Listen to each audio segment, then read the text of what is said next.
Himachal Pradesh university campus में SCA द्वारा पिछले 48 दिनों में जारी क्रमिक अनशन वीरवार को समाप्त कर दिया गया है। रजिस्ट्रार रतन सिंह ने जूस पिलाकर इस अनशन को समाप्त करवाया। गौरतलब है कि SCA छात्र लंबे समय से छात्रों की अधिकारों के लिए लड़ाई लड़ रहे थे।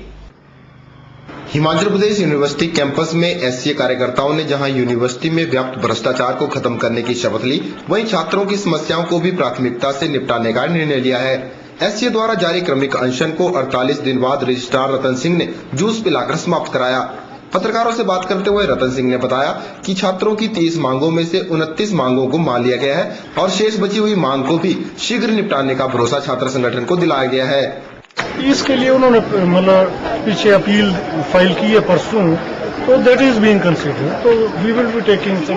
उसमें जो है ना प्रोसीजर इज लेड डाउन। इसमें एक्चुअली कोई कंफ्यूजन था विच वाज क्लैरिफाइड कि जो वेरियस डिमांड्स थी उनमें हमने क्या स्टेप लिए या क्या फर्दर लेने जा रहे हैं, उसके बारे में थोड़ा सा क्लैरिटी ना होने की वजह से they continue the strike.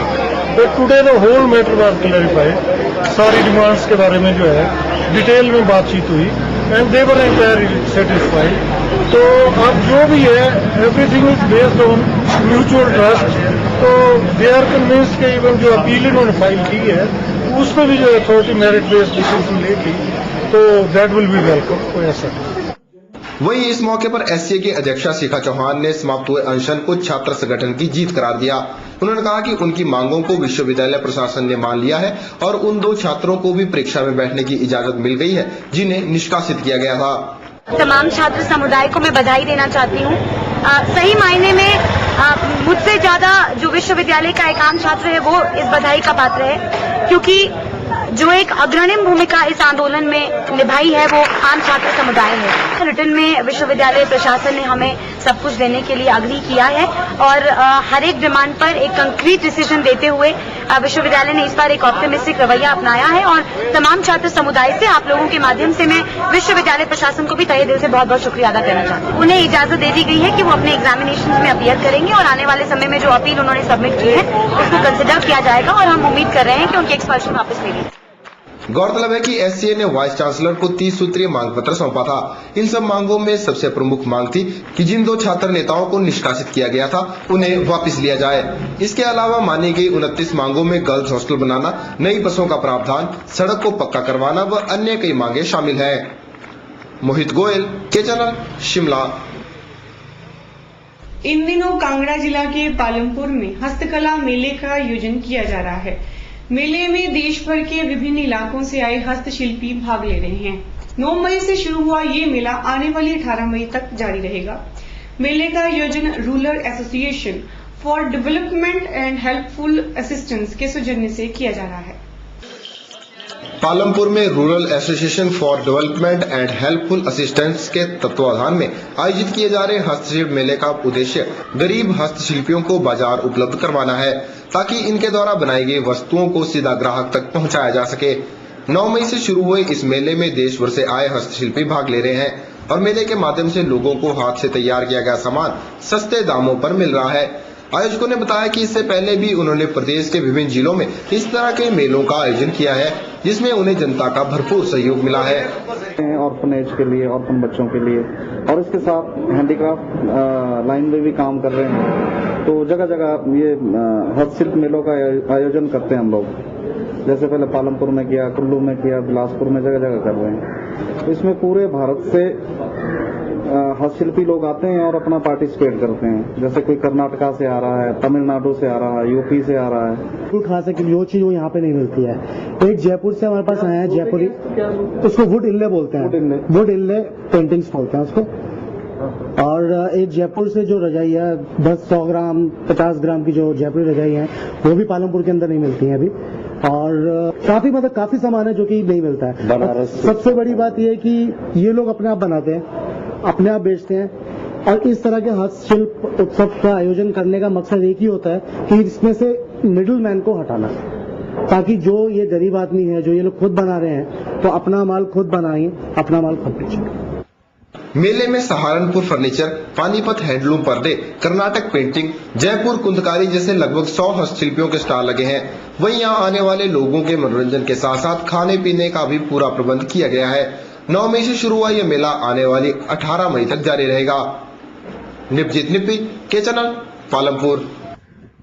Cricket महासंग्राम IPL में जहां बड़ी बड़ी हस्तियों ने क्रिकेट के दिग्गज खिलाड़ियों की बोली लगाकर उन पर अपना दांव खेला है, वहीं इस तर्ज पर अब हिमाचल में शुरू हुए आईपीएल में भी खिलाड़ियों को डोप करने के लिए लोग आगे आने लगे हैं। मंडी के शराब सरदार भगवंत सिंह ने ये शुरुआत की है। मंडी में आयोजित एक पत्रकार वार्ता के दौरान मिली जानकारी के अनुसार मंडी में बतौर ज्वेलर्स अपना कार्य कर रहे सरदार भगवत सिंह ने एचपीएल में भाग ले रही मंडी सदर की टीम को अडॉप्ट कर लिया है। आयोजित पत्रकार वार्ता को संबोधित करते हुए भगवंत सिंह ने बताया कि उनके द्वारा खिलाड़ियों के रहने, खाने और उनके खेलने का सारा खर्च वहन किया जाएगा और खिलाड़ियों के लिए जरूरी उन्हें हर चीज मुहैया करवाई जाएगी। उन्होंने निकटतम भविष्य में देश के सबसे बड़े महासंग्राम आईपीएल के लिए हिमाचल से एक अलग टीम गठित करने की मंशा भी जाहिर की। हम उनको एक तरह से प्रोत्साहित करेंगे और जहां भी वो खेलने जाएंगे वहां पर जो भी उनका ठहरने का और जो इंतजाम होगा वो भी हम खिलाड़ियों का देखेंगे। मुझे उम्मीद है कि जो खिलाड़ी हैं जो अच्छा परफॉर्मेंस करें, अच्छी हमें एक जीत कर बताएं कि भाई, और उनके साथ साथ हम एक हिमाचल में भी जो अच्छे खिलाड़ी हैं उनको इकट्ठा करके एक आईपीएल के लिए भी हमें एक टीम हिमाचल से एक जानी चाहिए। रतन ज्वेलर्स के मालिक सरदार भगवंत सिंह द्वारा अडॉप्ट की गई मंडी सदर की टीम का नाम अब रतन ज्वेल्स 11 रखा गया है। निश्चित ही आज हिमाचल के खिलाड़ियों को प्रोत्साहन देने की आवश्यकता है और ऐसे में रतन ज्वेलर्स ने आगे आकर इस क्रम का भी आगाज कर दिया है। ब्यूरो रिपोर्ट के चैनल मंडी। बिलासपुर के घुमारवी में शांति कुंज हरिद्वार के तत्वाधान में 108 कुंडियों विशाल महायज्ञ का आयोजन किया जा रहा है। यज्ञ की ये विशेषता है कि इसमें विशेष प्रकार से 108 हवन कुंडों को स्थापित किया गया है। 14 मई को शुरू हुआ ये महायज्ञ 18 मई को संपन्न होगा। वीरवार को बिलासपुर के घुमारवी में 108 कुंडीय विशाल महायज्ञ का विधिवत रूप से शुभारंभ किया गया। शांति कुंज हरिद्वार के तत्वाधान में आयोजित इस महायज्ञ के शुभारंभ पर स्थानीय लोगों और आयोजकों द्वारा एक कलश यात्रा का आयोजन भी किया गया, जिसके चलते महिलाओं ने शहर भर की कलश परिक्रमा करने के बाद यात्रा को यज्ञ स्थल पर समाप्त किया।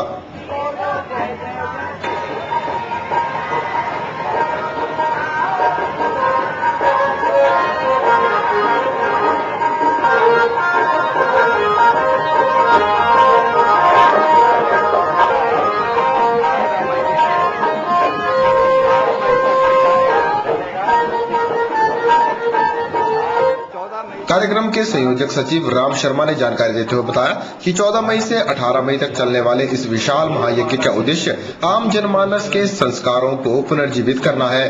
घुमारवी में 14 मई से 18 मई तक 108 कुंडी गायत्री महायज्ञ शांति कुंज हरिद्वार के तत्वावधान में मनाया जा रहा है। इस गायत्री महायज्ञ का उद्देश्य वातावरण का परिष्कार करना और जन जागरण करना और लोगों के बीच में एक ऊर्जा पैदा करना, जिससे विश्व शांति का रास्ता साफ हो। बारे में कहा जाता है, हम बदलेंगे युग बदलेगा, हम सुधरेंगे युग सुधरेगा। इस आधार पर ये अपना शांति कुंज हरिद्वार की तरफ से एक कार्यक्रम होने जा रहा है। इस दौरान कथा प्रवचनों का भी आयोजन किया गया। यहाँ बड़ी संख्या में पहुंचे श्रोताओं ने प्रवचन सुने और प्रभु की महिमा का गुणगान किया। अनूप खजूरिया के चैनल बिलासपुर।